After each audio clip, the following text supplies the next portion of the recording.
July 16th, terrorism in Chattanooga. I saw him take one shot, and then I just saw him take consistent shots after that. A local gunman fires multiple rounds into the Armed Forces Career Center on Lee Highway, then drives to the Naval Operations Support Center and opens fire a second time, killing 5 U.S. servicemen, leaving a city in shock and its innocence shattered. Months later, the fallen 5 would be awarded Purple Hearts. It was the worst thing I've ever seen.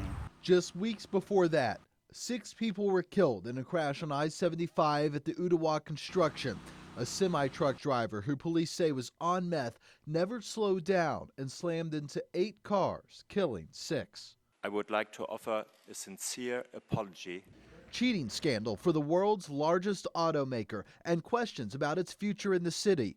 Volkswagen was found to have installed software in millions of diesel-powered cars to pass emissions tests. Some of those cars made in the Tennessee Valley. All I do know is it's the gangs around here. The city battles crime. 30 homicides for 2015, 3 more than last year, and the most in nearly 2 decades. Several were declared justified, others gang-related, and no arrests in several. Families with loved ones at a Cleveland cemetery continue calling for cleanup, and Channel 3 took notice, reporting on Sunset Memorial Gardens, where more than 125 complaints were filed, and the story continues. Through all the bad, you can bet there was some good. Chattanooga beat out 60 towns around the U.S., all with an outdoorsy claim to fame, to earn the title of Best Town Ever by Outside Magazine.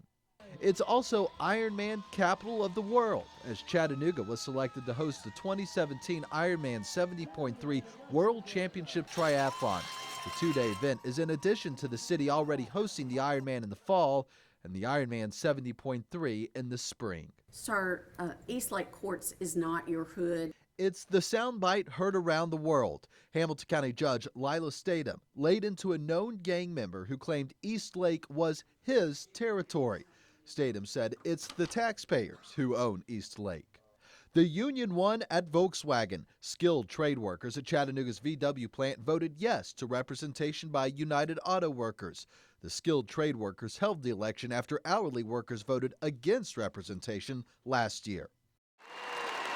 It was a different kind of football that filled a sold-out Finley Stadium. The U.S. women's soccer team came to Chattanooga to play an exhibition match against Costa Rica, fresh off their 2015 World Cup championship win. The North Shore looks a bit different ever since the infamous barge left its mooring after years of legal battles. Once arriving with the intention of becoming a floating restaurant and nightclub, it left flooded and full of graffiti for Alabama's Gulf Coast in April. This place is the only place that has helped us and taken us in. Hundreds of people were left with no place to stay after East Ridge's Superior Creek Lodge was condemned for structural problems with stairs, balconies, and walkways. This ain't the Ritz-Carlton. All 1,500 residents were forced to leave.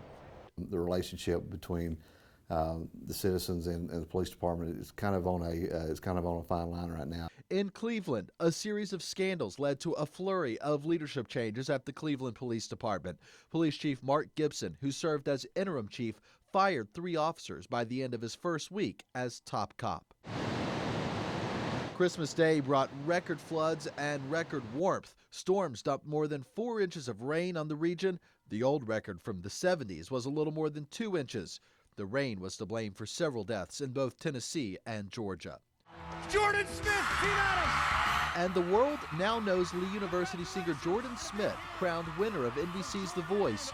Each week he increased his range and depth of his already incredible vocals, and fans quickly took notice as Jordan Smith began topping the iTunes charts, eclipsing artists such as Adele and Justin Bieber. Here's to a great 2016 in the Tennessee Valley.